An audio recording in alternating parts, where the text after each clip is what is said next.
What's up, guys? I'm Robbie, and this is Robbie's World of Movies, the show where I like to go over all the latest news in the world of movies, give you some insight to what it means, and I like to appreciate films from the past. So finally, I actually got a bunch of news to go over today because these past few days I have not had that much news to go over, so that's why my episodes have been like maybe 10 minutes long. But anyway, there's actually some pretty cool stuff to go over today. First thing that I'm going to go over today is the fact that Logan director wants to make a X-23 standalone film. So for those of you who don't know, X-23 was the little girl in the movie Logan. Honestly, I think she's a terrific and talented actress.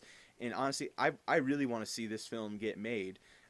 Spoiler alert, if you haven't seen Logan, obviously Logan and Professor X die in that film. And then his daughter, X-23, goes off with the New Mutants and starts like a new thing in Canada. I would love to see that story of all the mutants and their powers because I felt like that was one of the best parts of the movie Logan. If they make this film, I think it needs to be rated R. Mostly because, I mean, they've already set a pace with Logan, so I think that they need to make this rated R in order to kind of keep up with that pace. I wouldn't like it if the tone was a lot different. So honestly, I'm really stoked for that. Now keep in mind, there's no official announcement that this movie's being made and it's coming out on this set day. This is just basically the producer and director said that there's a script in the works. That's all that this means. So yeah, take it with a grain of salt, and keep in mind, every 1 out of 300 movies doesn't get made. There are scripts given in almost every single day, and yet they do not get made. But hopefully this is one that gets made because I would love to see an X-23 film. Next thing to go over in the world of movies is the fact that there was a new video that dropped on the internet for a Star Wars behind the scenes, kind of like a behind the scenes look, and it kind of focuses on director Rian Johnson and what he's doing with the Star Wars films. My goodness, this literally made my anticipation for the film get higher, and I didn't even know it could get any higher. It just looked amazing. Rian Johnson looks like he's having so much fun on this film, and I cannot wait to see what he brings to the table. And it looks like with Rian Johnson, we're going to be getting a Rian Johnson Star Wars.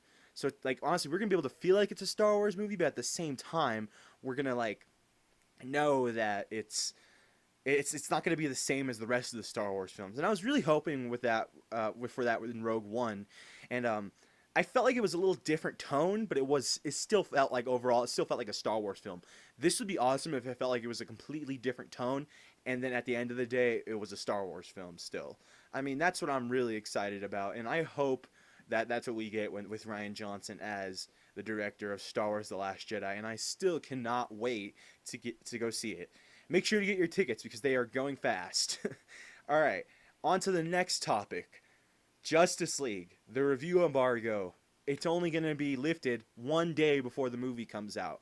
So now for those of you who don't know what a review embargo is, a review embargo basically means that when it gets lifted, that means that critics and bloggers like myself who got the chance to see the movie early, they can actually post their reviews and say what they thought about the movie.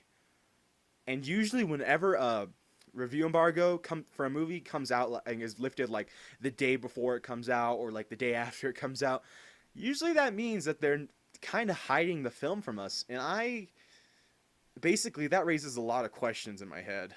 Are they really confident in Justice League? I mean, does this not look like a good film? I mean, I'm kind of feeling iffy about it. I mean, unless they do what they did with Wonder Woman and then they say that the review embargo is one day before it and then they change it to a week before it, then that'd be okay. But I'm kind of honestly nervous now because it's what are they hiding? Do they not want word of mouth to get out about the films? Do they not have really any faith in the film? So I mean, I could be overreacting, but let me know what you guys think about it, and let me know what you guys think that this whole entire embargo situation means. I mean, it could be just that they're probably going to change it, and they're just saying it's the day before right now, but they're going to change it in the very end. Or it could mean that the movie is not that good and they don't have faith in it, and they're going to try to save it for the audience and kind of make it so that it just gets money and it's a cash grab. And I hope that's not the case, because I am so looking forward to Justice League, and I think that Justice League is going to be a great movie. I don't think it's going to top Logan as the best comic book film of the year, but if it does, I honestly think this will go down as the best comic book film year in history if it can top Logan, because Logan was just an absolutely amazing film. All right, on to my next topic. Let me pull it up right here. Next topic, Ben Mendelsohn is in talks to play a villain for Captain Marvel. I'm pretty excited about this. For those of you who don't know, Ben Mendelsohn was in he was in Rogue One, and he was in The Dark Knight Rises. He plays kind of smaller roles in that, except Rogue One. He played a pretty big role in that. He plays I'm already forgetting the main character's name. Anyway, he plays her dad, the guy who kind of like makes the plans for the Death Star, and honestly, I'm really excited to see what he could bring to the Marvel Cinematic Universe. Captain Marvel takes place in the 90s. It's not going to be taking place in the current day thing, so it's going to be taking place in the 90s. And honestly, I want to see what Captain Marvel can do.